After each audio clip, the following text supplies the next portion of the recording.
라는 제목으로 하나님의 말씀을 통해 은혜를 나누고자 합니다. 제목을 따라 가시를 주신 이유.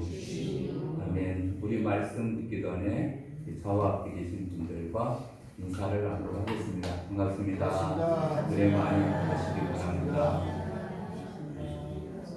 감사합니다. 이렇게 오늘 거룩한 주일 예배에 참여하신 모든 분들을 환영하고 축복합니다.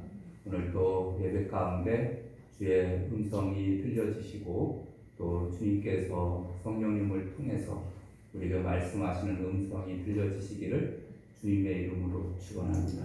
아멘. 여러분 요즘 가만히 살펴보면은 몸이 아프신 분들이 많이 있습니다. 또 나이가 들어가면서 주위에 있는 사람들도 백발이 성성해지고 또 많이 어려운 분들이 또 많이 계십니다. 그뿐만 아닙니다. 여러분 어떤 분들 중환자실 가거나 그러면은 정말 아픈 분들이 많이 있는 것 같아요. 그 다음에 또 희귀병으로 앓고 있는 분들, 이런 분들하고 이렇게 이야기를 하다 보면 느끼는 점이 하나 있는데, 하나님이 나를 살려주셨습니다. 이렇게 된 것도 하나님의 은혜입니다. 이런 말씀을 가끔 가다가 듣기도 합니다. 여러분, 우리는 인생을 살아가면서 질병으로 아니면 역경과 고난과 아픔으로 가시라는 것이 우리에게 다가오기도 합니다. 여러분, 우리는 도대체 무엇을 가시라고 할까요?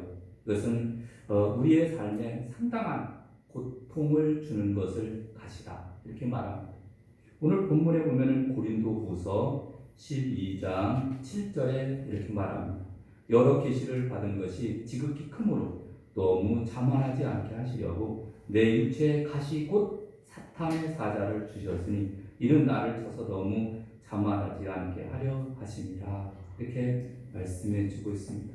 여러분 여기서 가시는 스콜로푸스, 말뚝, 뾰족한 창, 쇠꼬챙이라는 뜻을 가지고 있습니다. 여러분 이 쇠꼬챙이가 우리의 육체에 박혀 있다고 생각해 봅시다.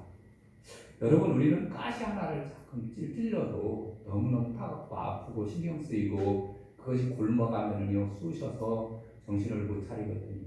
그런데 쇠꼬챙이가 우리의 몸에 박혀 있습니다. 아마 살아갈 소망이 아마 없을 거예요. 그것이 바로 가시라는 것, 가시.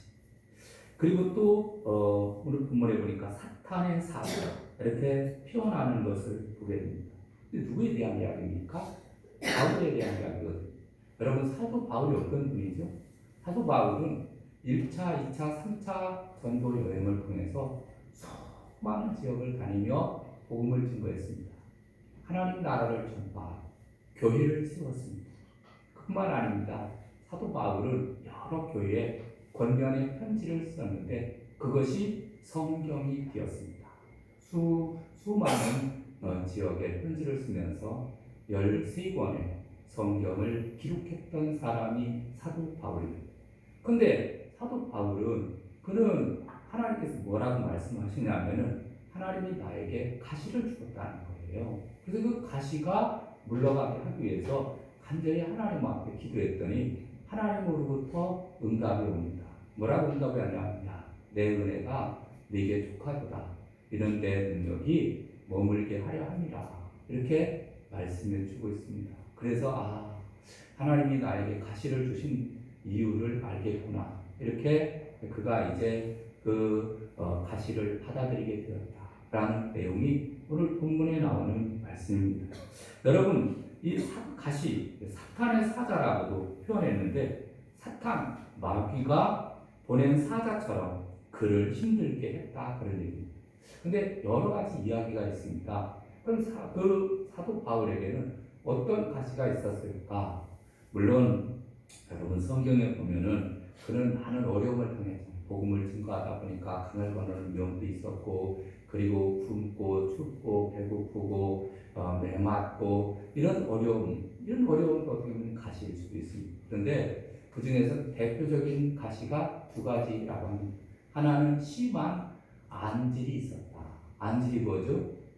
그 눈병. 그래서 눈이 잘 보이지 않았다 그런 얘기입니다. 그래서 편지를 쓸 때마다 다른 사람에게 편지를 대피를 시키거나 또는 자신이 몇 마디 친필로 문안의 말을 쓸 때는 큰 글씨로 그 밑에다가 사인을 했던 이러한 모습을 보게 됩니다. 그래서 이 지금 바울은 하나의 가시는 안질이었다 이렇게 말합니다. 두 번째로는 간질이라고 해요. 간질.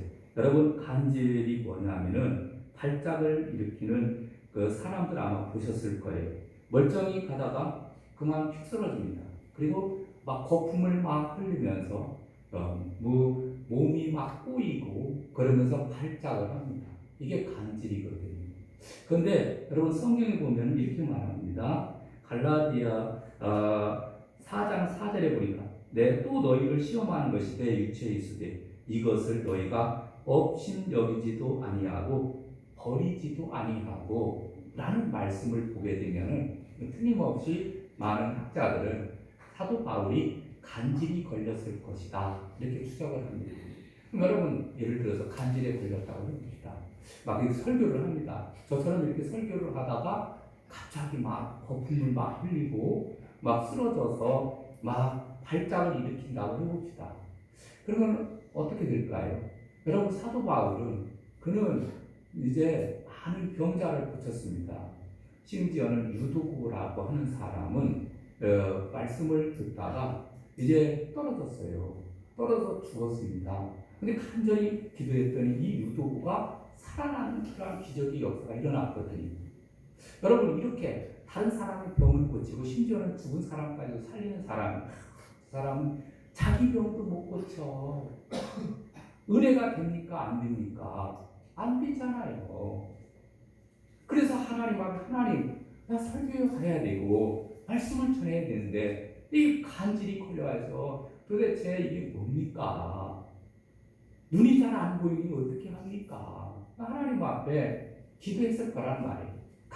간절히 하나님 앞에 기도했는데 고린도후서 12장 8절에 보니 이것이 내게서 떠나가게 하기 위하여 내가 3번 주께 간구하였더니 나에게 이르시기를 내 은혜가 네게 족하도다. 그래서 3번이라는 것은 완전수거든요. 그래서 아마 끊임없이 기도했을 거예요. 그리고 우리가 1번, 2번, 3번 이게 아니라 여기서 1번이라고 하는 것은 작정 기도를 나타내고 있습니다. 40일 작정을 하다가 하는 거예요. 또 그 다음에 40일 작정하고 또 기도하는 거예요. 왜? 너무 아프니까. 너무 이제 그것이 고통스러우니까 기도하는 거예요. 근데 하나님이 응답을 주시는 거예요. 내 은혜가 네게 족하도다. 이렇게 음성을 주셨다는 거예요. 여러분 이 말씀을 가만히 보면서 여러분은 어떻습니까? 여러분에게는 가시가 있습니까? 없습니까? 가시 없는 사람은 아마 없을 거예요. 자녀들이 나의 가시가 되기도 하고 남편이 나의 가시가 되기도 하고 환경이 나의 가시가 되기도 하고 그 다음에 내 몸이 나의 가시가 되기도 하고 인간관계가 나의 가시가 되기도 하여 꼭 찔르는 거예요. 뭔가를 좀 할만하면은 발작을 일으키는 거예요. 그러니 마음이 편안하지 못하고 그래서 하나님 앞에 또 엎드릴 수밖에 없고 또 하나님 앞에 기도할 수밖에 없는 그러한 상태에 처하지는 않았는지 여러분 어떻습니까? 여러분은 다 평안합니까? 괜찮아요? 여러분 오늘 이 말씀이 여러분들에게 다시 한번 하나님의 은혜를 생각하는 귀한 기회가 되어지시기를 주님의 이름으로 축원합니다. 그럼 첫 번째로는 왜 하나님이 바울에게 가시를 주셨냐면 첫째, 자만하지 않게 하시려고 가시를 주셨습니다.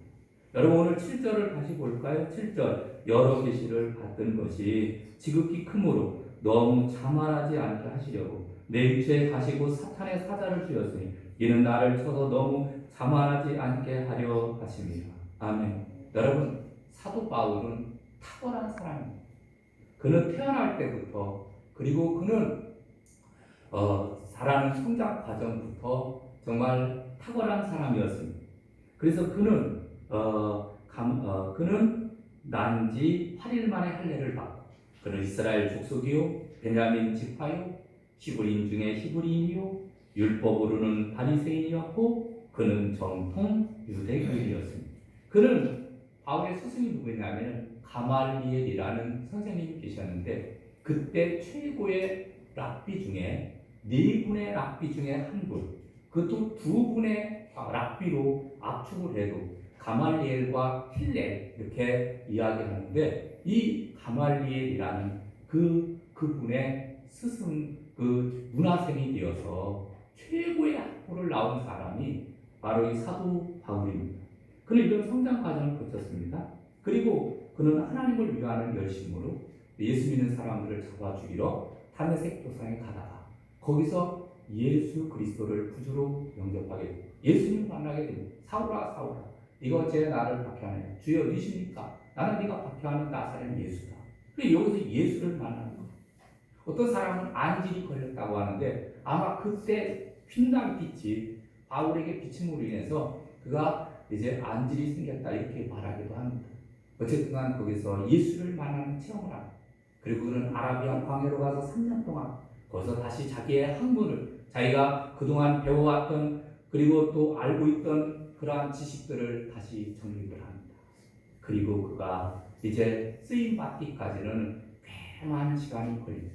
그 가운데 그가 오늘 고백을 하는 게 바로 뭐냐면은 오늘 고린도 후서 12장 1절에 보니까 이렇게 말합니다. 무익하나마 내가 부득불 자랑하노니 주의 환상과 계시를 말하려. 2절 내가 그리스도 안에 있는 한 사람을 아노니 자기를 가르쳐주는 거예요. 그는 14년 전에 셋째 하늘에 이끌려 간 자라. 그가 몸 안에 있었는지 몸 밖에 있었는지 나는 모르거니와 하나님은 아시느니라.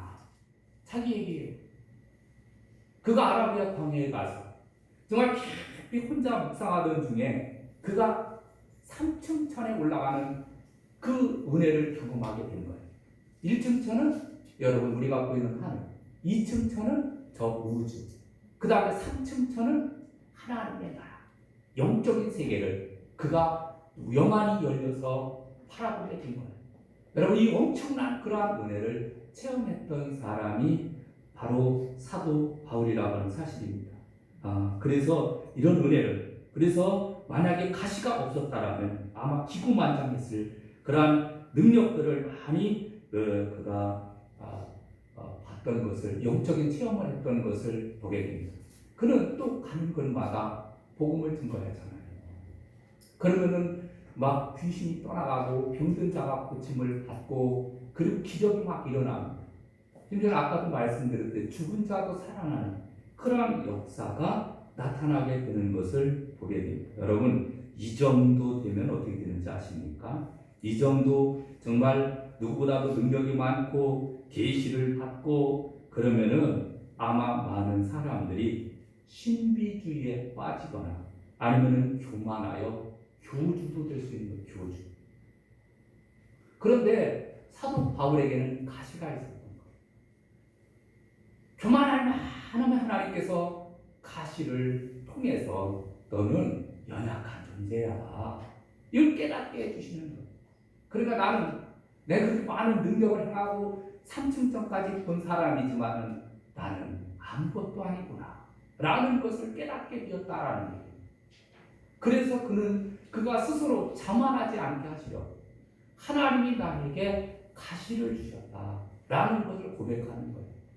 여러분 어떻습니까? 왜 하나님이 이렇게 환경을 어렵게 만들어요? 좀 편안했으면 좋겠어요. 그냥 아무런 어려움이 없이 근심 걱정 고난이 없이 살았으면 좋을 것 같아요. 근데 자꾸 어려운 일들이 막 생기는 거예요.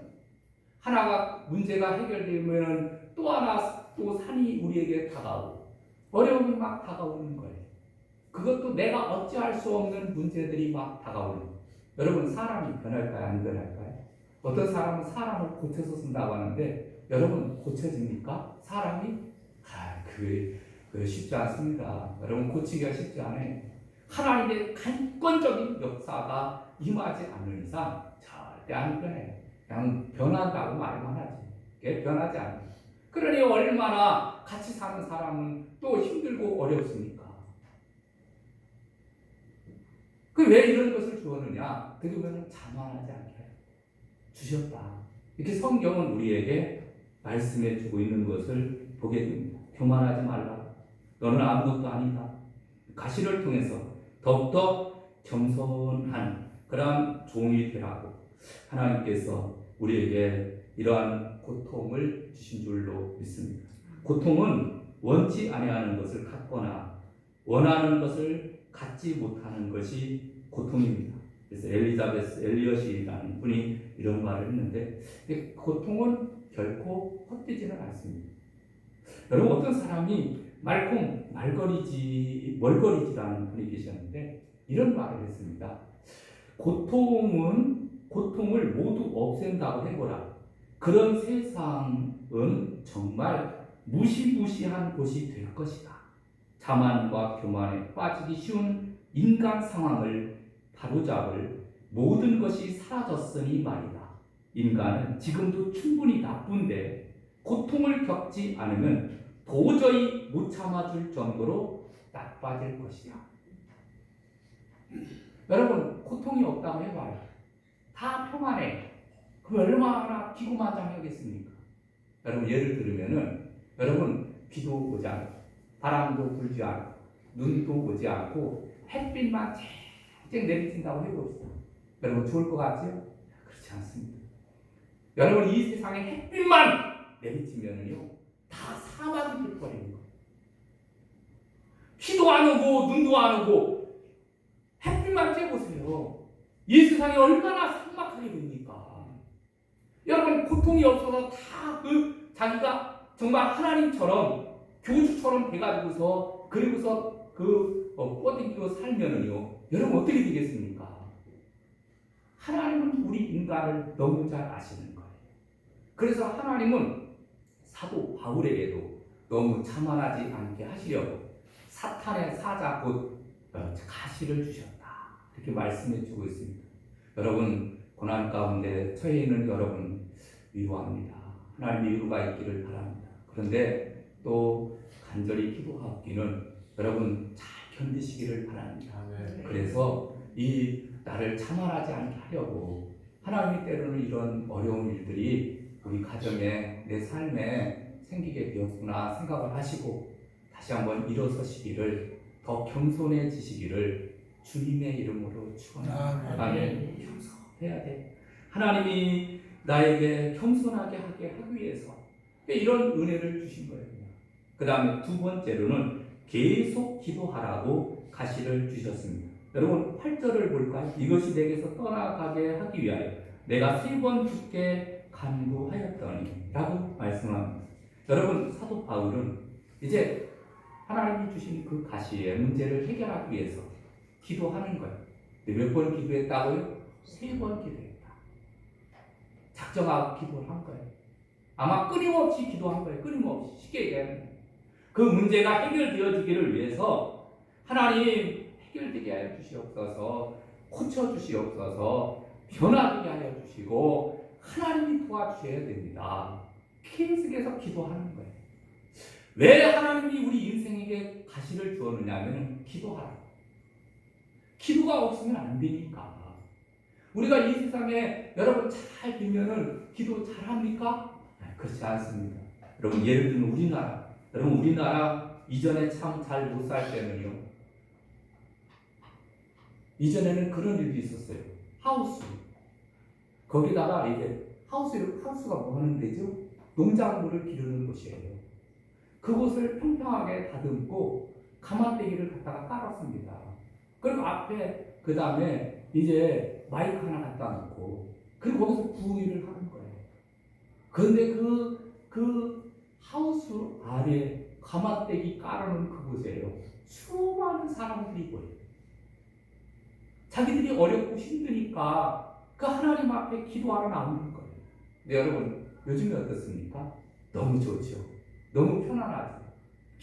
그전보다 더 많이 기도합니까? No, 그렇지 않습니다. 이전에 기도하는 것에 비하면 아무것도 안 해요. 철야예배도 잘 안 나옵니다. 새벽 기도도 안 나옵니다. 여러분, 기도하는 사람들이 점점 줄어갑니다. 5분, 10분 기도하는 것도 힘들어합니다. 이게 현실이거든요. 여러분, 평안하면은 기도하느냐면 그렇지 못하는 거예요. 하나님은 어떤 사람을 찾고 계시느냐 하면은 기도하는 사람을 찾고 있는 거예요.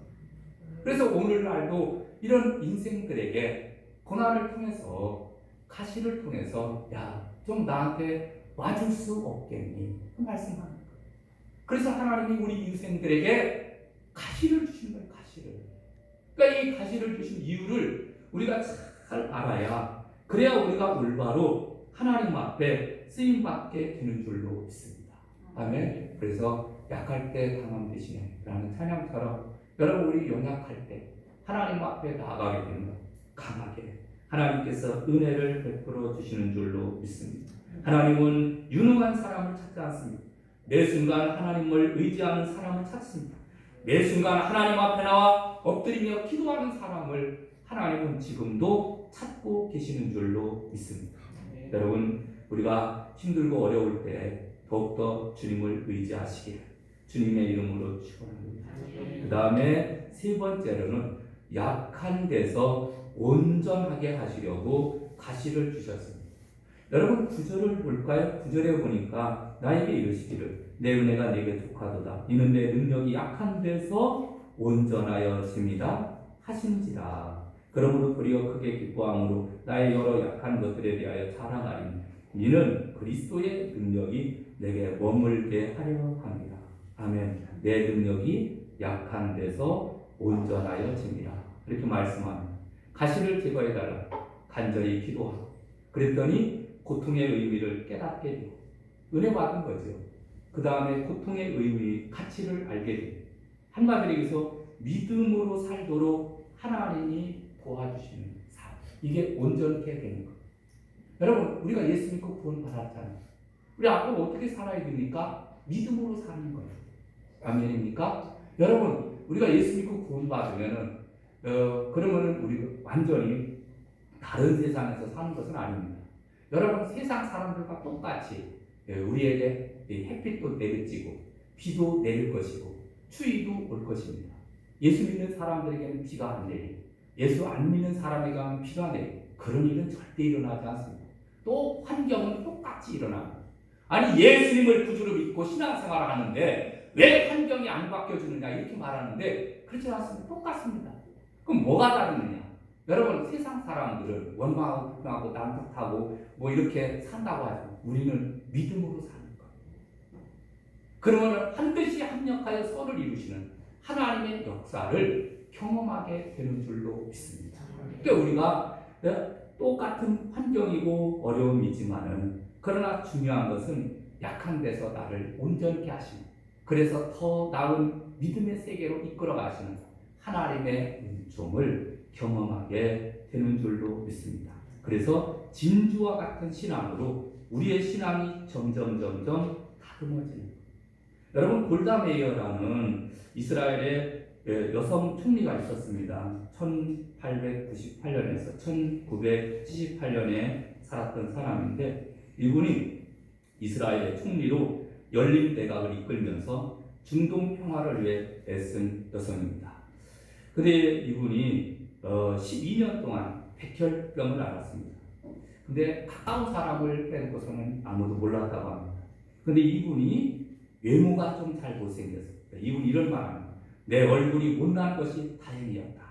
내가 못났기에 열심히 기도했고 또 공부했다. 나의 약함은 조국 이스라엘에 도움이 되었다. 그러니까 이분은 얼굴이 잘 못생겼던 것 같아요. 그러니까 이분이 할 수 있는 것은 열심히 그냥 공부만 하는 거예요. 열심히 공부하고 그랬더니 나중에 이 이스라엘의 총리가 되어서 나라를 위해서 헌신하게 되었다. 이런 고백이거든요. 여러분, 우리도 약하고 또 그 다음에 가시가 생기고 어렵고 힘들 때 우리는 그것을 비방하고 불평하고 남탓하고 이런 데 우리가 쓰는 것이 아니라 온전해야 돼요.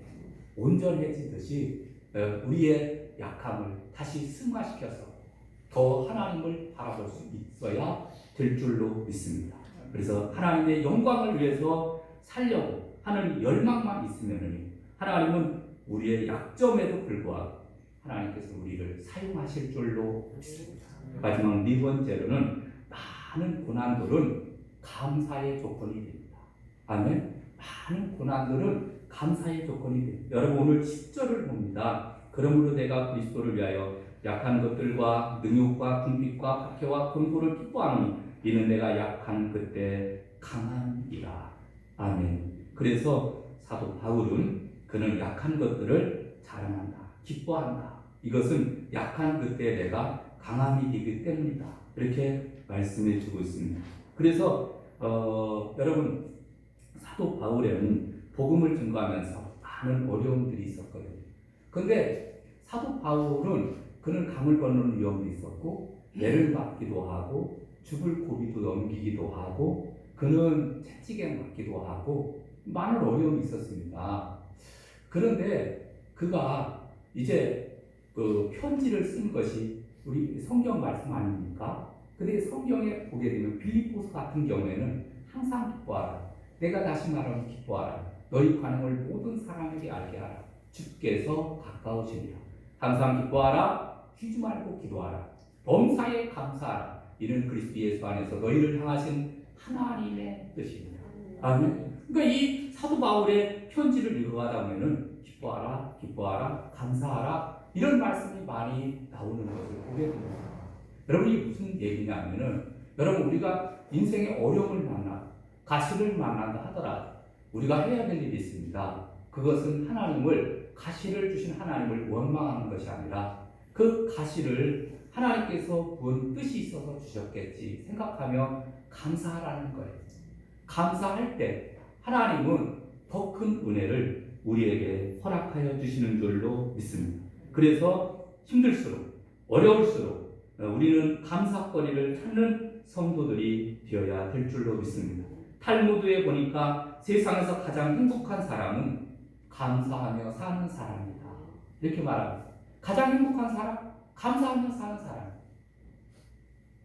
여러분 감사는 하나님의 은혜에 대한 마땅한 응답입니다. 시편 119편 7절에 고난당한 것이 내게 유익이라. 이로 인하여 내가 주의 율례를 배우게 되었나이다. 아멘. 고난당한 것이 내게 유익인 거예요. 고난을 통해서 주님의 율례, 주님의 뜻, 주님의 섭리를 깨닫게 되었다. 그런 얘기예요. 여러분 우리에게 고난이 다가왔습니다. 병이 듭니까? 가난하거나 자녀의 문제로 고통당하고 있다라고 하면 여러분 감사하시기를 주님의 이름으로 축원합니다. 아멘. 감사합니다. 하나님 이만큼도 감사합니다. 쉽지는 않을 거예요. 어떤 은행장이 있었습니다. 친구를 찾아왔습니다. 친구에게 야 나는 철저히 망했어. 나는 아무것도 없어. 친구가 그렇게 야 너 감옥 가게 됐니? 아니. 너 병에 걸려 죽게 됐니? 아니. 야 너 아내가 도망갔냐? 아니. 야 자녀들이 그럼 어떻게 됐어? 아니. 야 너 다 똑같잖아. 딱 한 가지만 없잖아. 여러분 우리가 가만히 생각하면요 한 가지 없는 것 가지고 호들갑을 떠는 거예요. 나 망하게 되었다. 나는 이제 끝났다. 이렇게 생각합니다. 그렇지 않습니다. 여러분 남아있는 것은 99가지입니다. 한 가지만 잃어버린 거예요.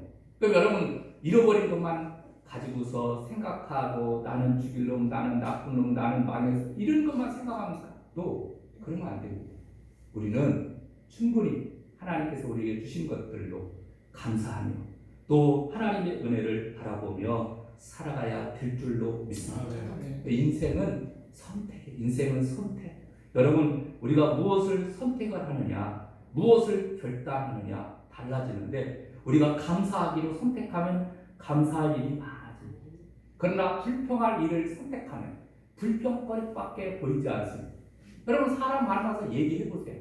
가만히 얘기를 하다 보면 어떤 사람은 큰 불평하는 거예요.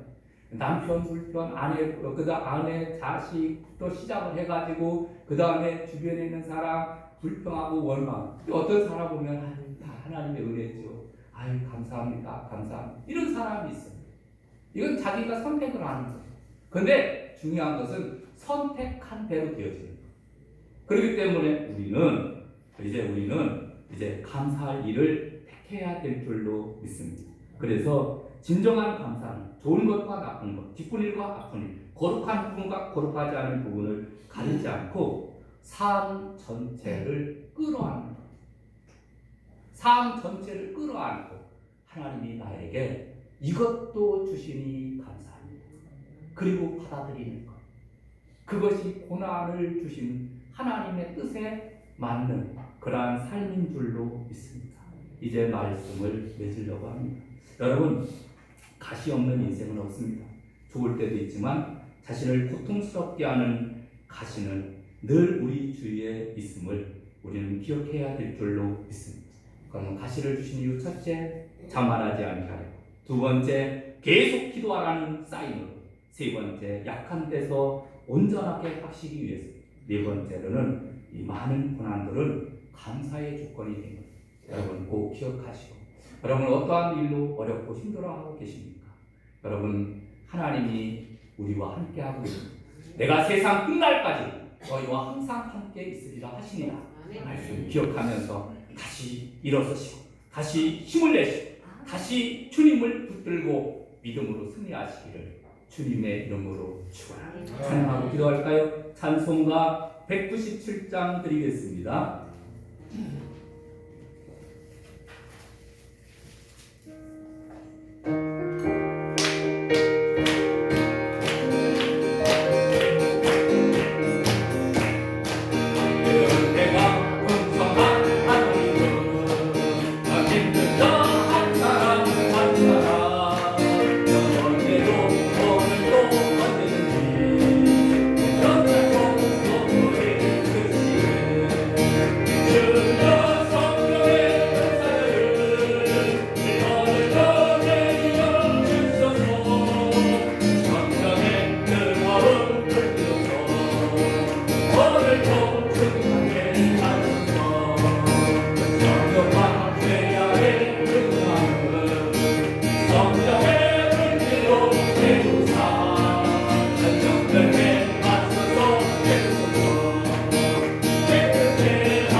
말씀을 생각하며 우리 주여 한번 크게 외치고 통성으로 기도하겠습니다. 주여! 할렐루야. 사랑이 많으신 아버지 하나님, 주를 구하니 감사합니다. 오늘도 하나님 우리를 사랑하여